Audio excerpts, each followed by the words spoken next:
నమస్తే, I'm Subhashini advocate. So ఈరోజు చాలా మంచి విషయాలు మనం తెలుసుకోవాలనే ఉద్దేశంతో మేము ముందు రావడం జరిగింది. సో వెంచర్లో భూమి అంటే ఈ మధ్య కాలంలో ఎక్కువ మంది భూమి మీద పెట్టుబడులు ఎక్కువ పెడుతున్నారు. వాళ్ళకున్న సంపాదించుకున్న సంపాదన ఏదైతే మిగిల్చుకొని సేవింగ్స్ రూపంలో వాళ్ళు దాచిపెట్టుకున్నదంతా కూడా భూమి రూపంలో కొనుగోలు చేసినట్టయితే రేపు పిల్లల భవిష్యత్తు బాగుంటుందని చెప్పేసి, చదువులకు కూడా అది పనికొస్తుందని చెప్పేసి ఎంతోమంది వెంచర్స్లలో పెడుతున్నారు.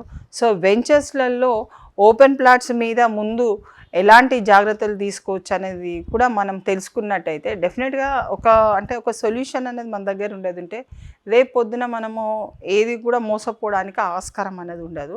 ఎందుకంటే వెంచర్స్లలో ఫస్ట్ వాళ్ళు పర్మిషన్స్ అన్నీ కూడా గవర్నమెంట్ నుంచి కావాల్సిన పర్మిషన్స్, గ్రామ పంచాయతీ నుంచి, అగ్రికల్చర్ ల్యాండ్ నుంచి ఓపెన్ ల్యాండ్స్కి పర్మిషన్స్, అంటే వినియోగించుకోవడానికి స్థలాల మీద ఇచ్చే పర్మిషన్స్, రేపు పొద్దున్న బిల్డింగ్స్ కట్టుకుంటే ఎలాంటి పర్మిషన్స్, వాటికి ఏమైనా వచ్చినాయా లేవా అన్నది ప్రతి ఒక్కటి కూడా గ్రామ పంచాయతీ నుంచి కానీ లేకుంటే రిజిస్ట్రేషన్ నుంచి కూడా అన్నీ కూడా చూసుకోవాల్సిన అవసరం ఉన్నది.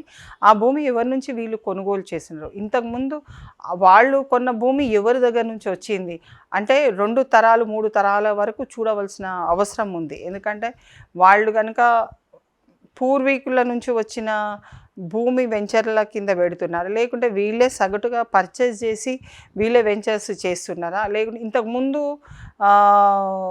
పర్చేజర్ అతని సొంత ల్యాండా కాదా, అతని సొంతంగా కొన్న భూమియా కాదా, లేకుంటే అతను ఎవరినైనా లీజ్ తీసుకొని ఈ భూమిని వెంచర్స్ కింద చేసి వెళ్ళిపోతున్నారు. అది చాలా మంచి అంటే తీవ్ర స్థాయిలలో ఒక వ్యక్తి భూమి మీద పెట్టుబడే వ్యక్తికి ఇలాంటి భూమి కొన్నట్టయితే మోసమే జరుగుతుంది. కాబట్టి లీజ్ భూములను ఎప్పుడు కూడా అమ్మకానికి ఉండదు. అలా కాకుండా వాళ్ళు ఎవరైనా GP general power of attorney ఇచ్చేసి వాళ్ళని భూములు అమ్ముతున్నారా దాని మీద కూడా, ఎందుకంటే అమ్మే హక్కు వాళ్ళకు ఉందా లేదా, వాళ్ళు ఏ విధంగా వాళ్ళు రాయించుకొని ఉన్నారు.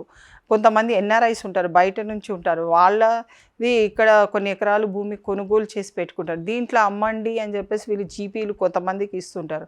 అది కరెక్ట్ పద్ధతి ప్రకారం ఇచ్చారు, వీళ్ళకి అమ్మే హక్కు ఉందా అంటే పర్చేసింగ్ అంటే వీళ్ళకు ఎలా కొంతమందికి ఏ హక్కు ఉంటుందని అంటే వాళ్ళు జస్ట్ కొంతమందిని కొనుగోలు చేయించండి మీకు ఇంత ప్రాఫిట్ ఇస్తాము అని చెప్తారు. అలాంటి చెప్పే వాళ్ళు ఏం చేస్తారు, వాళ్ళ ఓనర్షిప్ తీసుకొని ఇది మాదే అని చెప్పుకొని కూడా భూమి అమ్ముతారు. అలాంటప్పుడు కొంత మోసపోయే అవకాశాలు ఉన్నాయి. So registration number, survey numbers, ముఖ్యంగా సర్వే నంబరు జాగ్రత్తగా గమనించాలి. అక్కడ ఉన్న మీకు వెంచర్కిలో మీరు ఏది అలాట్ చేస్తుండ్రు, 10 నంబరా 5 నంబరా ఖచ్చితంగా ఉండాలి. మీ పక్కన south, north, east, west, south 4 దిక్కులలో ఎవరు ఉన్నారు, ఏ పేర్లతో ఉన్నారు, ఒకవేళ పేర్లతో లేకుంటే ఎవరితో ఏ నెంబర్స్తో ఉన్నాయి అంటే 4 దిక్కులది కూడా మీకు సరిగ్గా అవి నక్ష చూసుకొని విట్నెస్ని తీసుకొని ఏ ఆర్గనైజేషన్ ఏ కంపెనీ మీకు అంటే మీకు ఇస్తుంది ఇది భూమి కొనుగోలు చేయడానికి, ఆ కంపెనీ వాళ్ళ పేరుతో సహా అన్ని డాక్యుమెంట్స్, పూర్వం ఉన్న డాక్యుమెంట్స్ అన్నీ కూడా మీకు ఒక సెట్ ఇస్తారు. ఆ సెట్ని మీరు కంపల్సరీ తీసుకోవాలి. ఏదో మీదే రిజిస్ట్రేషన్ సెట్ తీసుకపోతే లాభం లేదు. దానికి తగ్గట్టుగా ఇంతకుముందు ఉన్న వాళ్ళకు అంటే ఎవరి నుంచి ఎవరికి వచ్చింది ఈ భూమి, ఎవరి నుంచి ఎవరు కొనుగోలు చేసిండ్రు అంటే పూర్వం ఉన్న పేపర్స్ అన్నీ కూడా మీకు ఇస్తారు, అవి కూడా మీరు కలెక్ట్ చేసుకోవాలి. అలా చేస్తేనే ఇది లీగల్గా వ్యాలిడ్ డాక్యుమెంట్ కింద ఉంటుంది. కాబట్టి ఎవరు ఏంటి అన్న పొజిషన్స్ని మీరు తెలుసుకొని రిజిస్ట్రేషన్ ఆఫీస్లో కూడా ఈ రిజిస్ట్రేషన్తో దాఖలైందా లేదా, కొన్ని సేమ్ నంబర్స్తో రిజిస్ట్రేషన్ చేసినట్టుగానే కొన్ని పేపర్స్ వాళ్ళు సృష్టిస్తారు. అలా మేము చాలా కోట్లలో చాలా తప్పుడు కాగితాలు కూడా చూడడం జరిగింది. సో నంబర్స్ అదే ఉంటుంది, ప్రింటింగ్ అదే ఉంటుంది, స్టాంప్ అదే ఉంటుంది, రిజిస్ట్రేషన్ని అంటే మ్యానిపులేట్ చేయడానికి ఒక అవకాశం ఉంటుంది. సో ఆ మ్యానిపులేషన్ చేసిన కాగితాల లేదా అన్నది ఐడెంటిఫికేషన్ చేసుకోవాలి. ఇదే పేర్లతో అక్కడికి ఇట్లా నమోదు ఉందా లేదా, ఎందుకంటే ఫింగర్ ప్రింట్స్తోని రిజిస్ట్రేషన్ ఆఫీస్లో తీసుకుంటారు కాబట్టి డెఫినెట్గా మనము ఆ ఎంక్వైరీ అన్నది మనం, ఎందుకంటే కొనుగోలులో ఎంక్వైరీ అన్నది కంపల్సరీ చేయాలి. వాళ్ళు ఇన్ఫ్లుయెన్స్ చేస్తున్నారు, అడ్వర్టైజ్మెంట్ ఇస్తున్నారు, చాలా బాగుంది, బ్రహ్మాండంగా ఉంది, నా దగ్గర డబ్బులు ఉన్నాయి, ఇవన్నీ అయిపోతాయి కాబట్టి నేను పెట్టేస్తాను కాదు. మీ దగ్గర డబ్బులు ఉంటే మీరు సెక్యూర్డ్గా బ్యాంకులలో వేసుకోండి. మంచి భూమి, మంచి జెన్యూనిటీతోని, జెన్యూన్ సర్వే నెంబర్తో వచ్చిన భూములను మాత్రమే కొనుగోలు చేసుకోవాలి. ఎందుకంటే ఎవరో చెప్తున్నారు, ఎవరో ఇన్ఫ్లుయెన్స్ ద్వారా కొనుగోలు చేయడం కాదు. స్వయంగా చూసి మీ బిట్ ఎక్కడుందో చూసుకొని ఇచ్చేటప్పుడు కూడా అదే బిట్ ఇస్తుందా లేదా అన్నది కూడా మీరు ఎంక్వైరీ చేసుకొని రిజిస్ట్రేషన్ ఆఫీస్లో మీ పేరు మీద స్వయంగా వెళ్ళి మీరే సంతకం పెట్టి చూసుకొని ఉన్నట్టయితే ఆ భూమి మీకే లభిస్తుంది.